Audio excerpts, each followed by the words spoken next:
Friends, तुमचं स्वागत आहे आपल्या चॅनलमध्ये ज्याचं नाव आहे मिस्टर अँड मिसेस ओवाळ.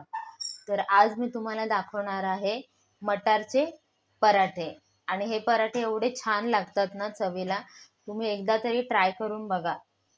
2 ते 3 पाकळ्या लसूण टाकतोय आणि फ्रेश मटार आहे त्यामुळे थोडं तिखट थोडं जास्त करते. तर 4 मिरच्या टाकते हिरव्या, आल्याचे तुकडे आणि थोडीशी कोथिंबीर. आता हे सगळं आपण मिक्सरला बारीक करून घेऊ. तर आपल्याला एकदम पेस्ट नाही बनवायची, थोडं वाटाणे थोडे अख्खे अख्खे असे राहिले पाहिजेत. तर त्या प्रकारे आपण ह्याला वाटून घेऊ. तर आता आपण मिक्सरला बारीक करून घेतले. तर तुम्ही बघू शकता मी पूर्ण बारीक नाही केलं, असं थोडं जाडसरच ठेवले वाटाणे. तर आता आपण ह्याचा मसाला तयार करून घेऊ. आता ह्यामध्ये मी 1-2 चमचे तेल टाकून घेते.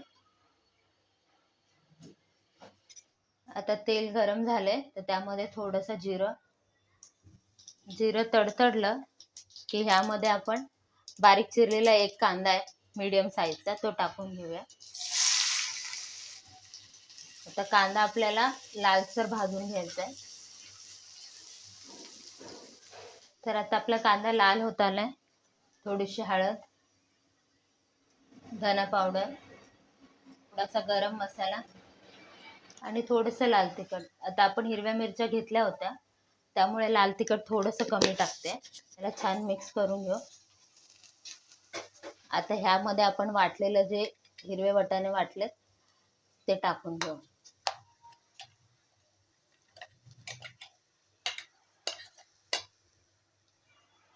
ते छान आपण ह्याला मिक्स करून घेऊ.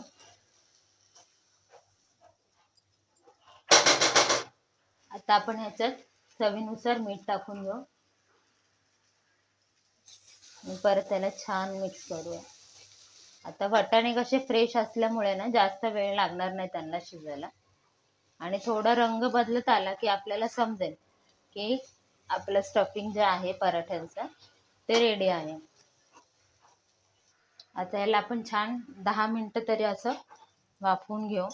तर आता एक 5 मिनिटं झालेत. आपण मटारचं मिश्रण छान मिक्स करून घेतलंय आणि वाफवून म्हणजे गॅस चालूच आहे, मंद आचेवरती आपण त्याला शिजवून घेतोय.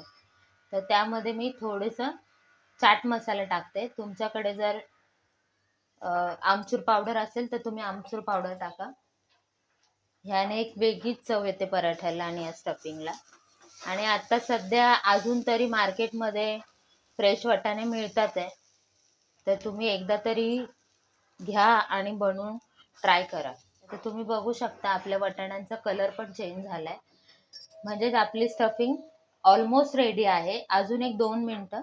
2 मिनिटानंतर आपण गॅस बंद. चला तर आपण आता पराठा करायला सुरुवात करू.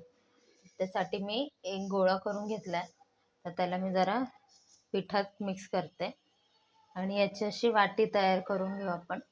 तर आपण पुरणपोळीसाठी जशी वाटी करतो तयार, तसं एक वाटी तयार करून घेऊ आणि यामध्ये आपण आता हे स्टफिंग भरून घेऊ वाटाण्यांची. आणि बंद करायच्या आधी ना थोडंसं याच्यावरून पीठ टाकूया आणि हाताने असंही करू, जेणेकरून आपल्या हाताला ते चिटकत नाही. आता ह्याला आपण बंद करून घेतलंय आणि हातानेच थोडंसं असं फिरवून घेऊ, जेणेकरून जी स्टफिंग आहे ती थोडीशी पिठामध्ये स्प्रेड होईल. आणि याला आता हलक्या हाताने आपण याला पिठामध्ये घोळून लाटून घेऊ, अगदी हलक्या हाताने. आणि थोडं आता आपल्याला पराठा लाटून तयार आहे. आता आपण त्याला शेकून, आपण आपले पराठा शेकून घेऊ.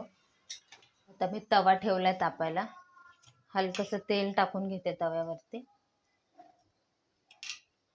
आणि आपला जो पराठा आहे तो टाकून घेऊ. तुम्ही बघू शकता, तुम्हाला ह्यामध्ये पण वाटाण्याची स्टफिंग अशी दिसत असेल वरून. पण आपण पराठा अजिबात फाटला नाही आपला पराठा, कारण हलक्या हाताने लाटलेला आहे. तर आपल्या एका साईडने छान पराठा भाजला आहे. त्याला छान असं तेल लावून दोन्ही साईडने भाजून घेऊ. मटारचा पराठा रेडी आहे. आता अशाच प्रकारे मी सगळे पराठे बनवून घेते. चला, आपले सगळे पराठे बनवून रेडी आहेत.